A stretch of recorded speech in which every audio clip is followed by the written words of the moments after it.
అది అది ఉంటారు. కానీ సిగ్గు లేకుండా మనం ఈ కొట్లాటం మీద కొట్లాడతాం.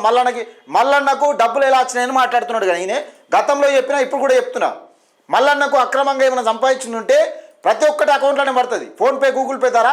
సిగ్గు లేకుండా చెప్పుకుంటాను కానీ సిగ్గు ఉండాలి మనకు. మరి మల్లన్నకు ప్రతి ఒక్క రూపాయి కూడా ఫోన్పే గూగుల్ పే అంటున్నారు, ప్రతి ఒక్క దానికి అకౌంట్ ఉంటుంది. అరే నేను తీసిన రాకేష్ రెడ్డి అకౌంట్ నుంచి ఎన్ని ట్రాన్స్ఫర్ అయినాయి ఎలక్షన్ల ముంగటని నేను తీసిన. మీకు బుద్ధి ఉండాలి, మీ ప్రశ్నించే కూతురు పెద్ద పెద్ద స్కాములు పెద్ద పెద్ద కుంభకోణాలు బయటకు తీస్తామని చెప్తా ఉన్నారు. మరి మల్లన్నకు సంబంధించిన PhonePe Google pay account number ఏది, అకౌంట్ నెంబర్ నుంచి ఎన్ని లక్షలు ట్రాన్స్ఫర్ అయినా తీయలేరా?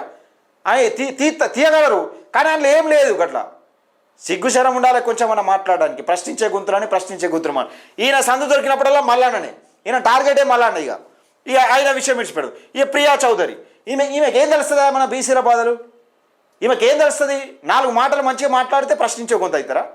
ప్రియా చౌదరి నీకేం తెలుసు? చౌదరి తెలంగాణ రాష్ట్రంలో ఎవరు సాగుతుందా? తెలంగాణ కానీ ఆంధ్రప్రదేశ్లో కమ్మ, వెలమ, రెడ్డి.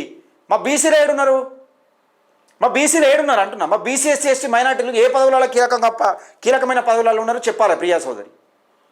ఈమె గురించి పెద్ద మాట్లాడాల్సిన అవసరం లేదు. ఈ క్రాంతిగాడు స్టైలే హీరో లెక్క ఉంటాడు తప్పితే వీడు చేసింది ఏం లేదు. అంత 12 కూడా పాస్ కాలేదట.